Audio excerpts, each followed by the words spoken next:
You're listening to What to Read Next podcast, episode 41. Welcome to the What to Read Next podcast. This podcast is hosted by Laura Amin, a voracious reader of romance and young adult novels. In this podcast, Laura interviews fellow readers and authors and asks them for book recommendations of what we should read next. We hope you enjoy it. Welcome to the show. Today we have another book recommendation show. Today's guest is Sarah from Sarah's Bookshelves blog. I love her blog. It's all about book recommendations, and she goes into a lot of literary fiction recommendations, which I actually love, as I've been diving into this genre a lot. I ended up reading one of her book recommendations from this episode, and I ended up giving it a 4-star read. It was a book that I couldn't put down. I needed to read more. I believe I read it in one sitting, which was amazing, because it was a 300-page book, and it was a literary fiction, so that really doesn't happen for me. So it was a really good book. So now let's get to today's show. Hi, Sarah. Welcome to What to Read Next podcast. Thank you so much for having me. I appreciate it. So happy to have you here. So tell us who you are. Well, I'm just turned 40, and I had just moved back to my hometown of Richmond, Virginia, after living in New York for over a decade. I'm a stay-at-home mom with 2 kids. They are 5 and 7, and they are lots of work.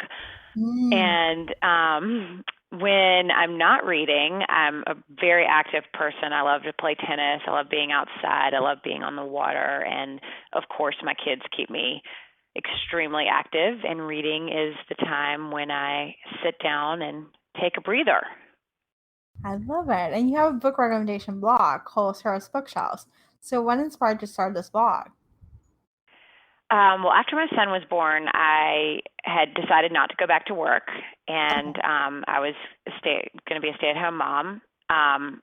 When he was about a year, I was starting to kind of sort of yearn for something for myself, start yearning to use my brain again, because as much as I love my son, making his lunch successfully every day was not keeping my brain satisfied. And something to give me a sense of accomplishment, which I really started missing after I quit my job. And a bunch of my high school friends from home were in a book club back in my hometown, and they would call me every single month asking me for a recommendation for them. And so I put together a big book club recommendations list with basically every single book that I've ever read that I thought would be a good pick for a book club. Okay. And that list became the seed for my blog. That's awesome. And so what were some of those books that were in the recommendation list? If you remember. Oh, Lord, the original ones. Gosh, now I can't even think about it. I think probably The Interestings by Meg Wolitzer was in there. Okay. I would have to look back at the timing because it was 6 years ago. Oh, wow. That's a long time. Oh, yeah. And so I take my book club list and I keep adding to it and removing books from it. So with the book club list I have now is basically a version of what it originally was with additions and subtractions. I love it. So how many books a year do you read? This year I'm shooting for 100. Last year I read just over 100. Okay. So it's been increasing every year since I started the blog. Yeah, that's a pretty sizable. Do you read a lot of arcs, or do you read a lot of like new releases, or mostly arcs? Okay. Mostly new releases. I miss reading backlist, and that's one of the things that's really kind of gone by the wayside since I started blogging. And I'm trying to work more of them in. I'm sure you run into the same thing, right? Yeah. I'm like, all the shiny new things. All the shiny new arcs and all the shiny new books. I'm like, I want to read them all. And then I want to start reading. I find authors that I like, and I'm like, I want to read all of their books. So it's totally trying to make time to do it all. You find one author and you want to go down the rabbit hole. Yeah. But it takes me now a few years to go down that rabbit hole. Yeah, that's so true. Yeah, I think when I started reading before blogging about it, it was amazing because I was just like, I'll just find a rabbit hole and I'll just go down to it. And now I'm like, oh, these new shiny objects are coming up. These new books are coming in, and here's what I can read. Here's what I can talk about. So. And you see it all on social media, and you're like, wait, everyone else is reading this book. I need to be reading it right now. Yes. Yeah, right now the Kiss Quotient is one of those books that's just yes, tiny, that everyone's reading it. I'm listening to it because it's on Hoopla. But it's one of those books I'm like, oh, I should pick it up. I should pick that up because I can see it on social media. Are you liking it? I'm liking it. It's definitely steamy. It's not Uh-huh. what I expected. Okay. So I was expecting, I think it reminds me of The Wedding Proposal or The Wedding Date, which came The out. Wedding Date. I remember that book. So it just reminds me of the same vein of it, and it comes from the same publisher, so I'm not surprised. It's definitely interesting. It's definitely I did not realize that. Yeah. So they both are Berkeley books. So, Okay. it's good. I'm halfway through the book. So we'll see. They're kind of like in the. Well, you'll have to keep me posted. Yeah, right now. They're still in the getting to know each other phase in the relationship. So I'm looking forward to being like, okay, we're finally. Let's see what's going to happen here. Yeah. So I toyed with it as my book of the month pick last month, and I ended up going with two other ones. But I definitely researched it and might still pick it up if people really like it. Yeah. Which books did you pick this month? This month I picked Calypso by David Sedaris. Yep. And The Book of Essie by Megan McLean Weir, which I just finished and loved. How was it? It's on my library queue. It is a book about really serious themes, but written in a very easy kind of summer beach ready way. Okay, that's good to know. It's unique. Okay. And it's a great pick if you're into sort of the behind the scenes of reality TV. Ooh, I love it. Which I am. Yeah, Bravo is my friend. Mine too. So that's really good to hear. Yeah, it's on my library queue, so I'm looking forward to reading it this summer. I recommend it. Awesome. So what's your favorite genre? My go-to is readable literary fiction, and I say readable because I'm not into the dense books that may be important or well-known or, extremely literary, but they're kind of a slog to get through. That's not really my thing. Yeah. I like literary fiction that you can easily get engrossed in the story propels you forward, the characters, you care what happens to them one way or the other. I don't have to like all my characters, but, I have to be into what's going to happen. Yeah, I can think of a few books like that. So what are your top 3 favorite books of all time? That is the hardest question in the world to answer. I know. But I have 3 for you. What? It's like picking a child. You can pick a child. It is, right? Or like a favorite restaurant in New York City. I'm like, well, what neighborhood? What kind of food? Dressy or casual? Yep. So these 3 that I'm going to share are, I can't promise they're my very top 3, but they are 3 of my favorites that kind of represent the different things I like to read. Okay. So the first one is The Lords of Discipline by Pat Conroy, and he is my very favorite author. He has since passed away, so unfortunately we will not be getting any more of his work, and this is my favorite of his books. Okay. And he writes about the Deep South, the Charleston area, the Low Country, massive family dysfunction, in a beautiful, beautiful way. What's your next book? Book 2 is a newer one, The Heart's Invisible Furies by John Boyne. Okay. Have you heard of that one? I had another guest talk about it, so I was thinking of putting it in my queue. So tell me about it. Yes, you should. It's my favorite of the last couple years, and it was my number 1 favorite of last year. Okay.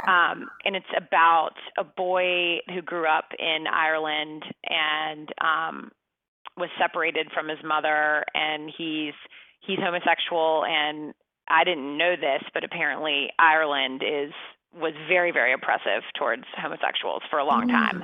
And it's basically this saga of his story and his life, and it's beautifully written, and it's sad and emotional and hilarious at the same time. He's got these adoptive parents that are wealthy and treat him basically like a piece of furniture, and he just makes fun of them the entire time, and it's randomly hilarious. It kind of touches all the emotions, which I liked. Oh, that's really good. Yeah, I'm definitely going to pick it up.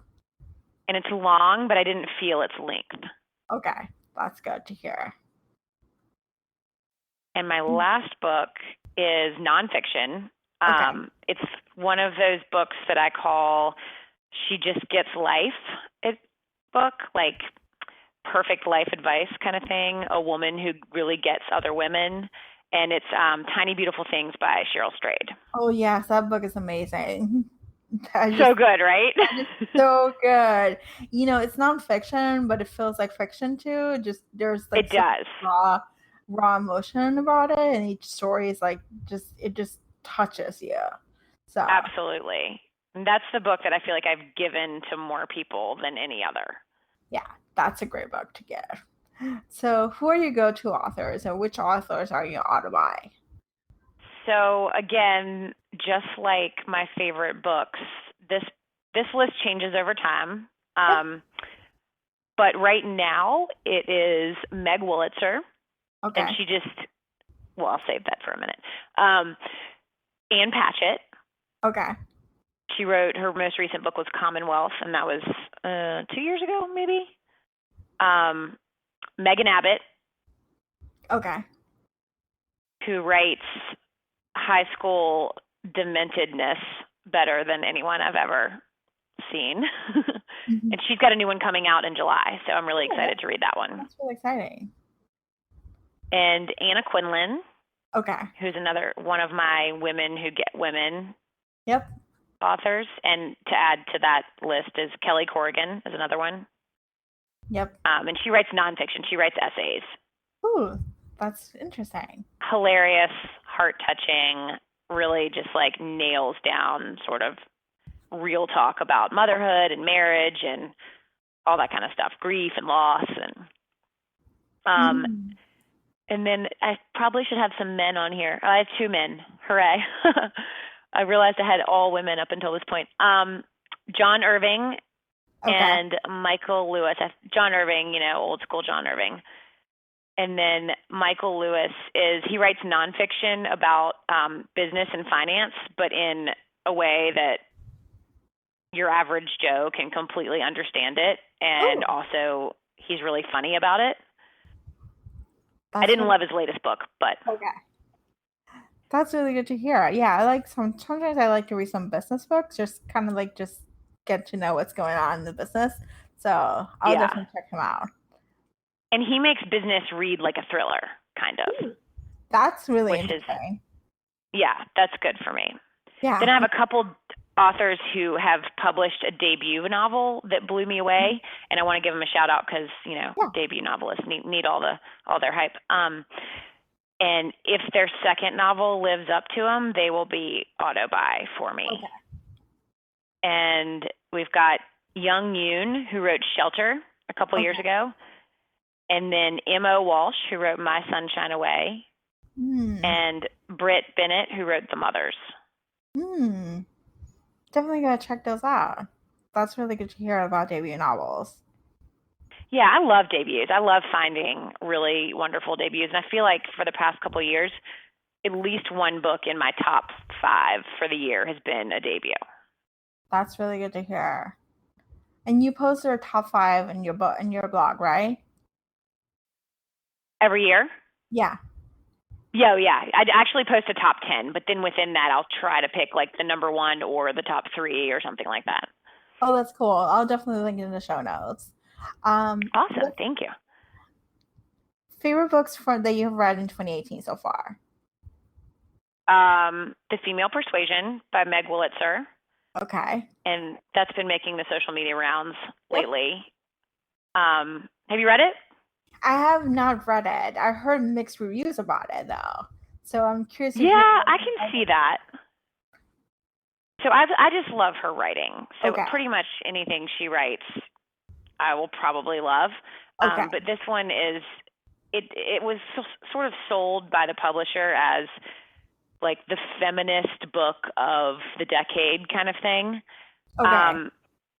But that wasn't how it came across to me. To me, it was just a really beautifully written, character-driven novel that I cared about these people. I kept turning the pages. I had to find out what would happen to them. And the feminism is in there, but it's worked in a really organic way as just a part of these characters' lives. It's not like a beat you over the head with it kind of issue book. Okay, that's really good to hear because I read My Favorite Sister by Jessica Knoll, and Ooh, I just read that. yeah, and that was like feminism, feminism, feminism. It was Oh, good yeah. reality TV show, but it was definitely very like there was an agenda there. So Oh, yeah. it And was I think I wrote that down when I was reading it, like definitely beats you over the head with the agenda. But I did like it. I loved all the reality TV yeah, I love behind the scenes reality TV. reality TV. Yeah, it was great. It reminded me of the old school Housewives in New York. I was like, this happened in the Yes. Housewives. So Yes, absolutely. yeah, I think that's what it was based on. yeah, I think so too. So It had to be. really have to. I was like, this happened. This was storyline was just like in the Housewives. I remember the storyline because I remember watching Oh, it. absolutely. So, um, what's your most anticipated release for 2018? Um, well, it was. I say was because it just came out. Okay. Us Against You by Frederick Bachman. Yep. How's Did you read it? Birdtown? No, I've been wanting to refer Backman because he's been up in the BookTube and Uh Bookstagram. huh. So how's Birdtown and Us Against You? Did you read both of them? I did, and definitely read Beartown before you read Us Yeah. Against You. I adored Beartown because I love sports, Okay. but it was sort of it's about sports, but not really. It's really about life and marriage and friendship and power. And it was one of my favorite books of last year. It's like Okay. Friday Night Lights, the TV show. It's about football, but not really. That kind of Okay. thing. Ooh, okay. I'm definitely gonna pick it up. You That would don't be have to good. like ice hockey to like the book. Oh, I like hockey, so this is perfect. I love sports, but I don't really care about hockey, but I loved it. It's more Oh, about the people in the town, and Us Against You was more of the same. It was a little bit darker, a little bit more sinister, a little okay. bit more political. But I didn't love it as much as Beartown, but like a half star less. Okay. That's good to hear. So I'll And it definitely came out earlier this month. yeah, I did. It came up like a few weeks ago. So Yeah. awesome. So what's the most disappointed read? um, I've gone contrarian on like a bunch of big books. But I guess this year, probably the most disappointed I've been was Circe by Madeline Miller. Okay. It's like a Greek mythology book. Yeah. It's supposedly a modern take on Circe's story, and she is a minor character in Greek mythology.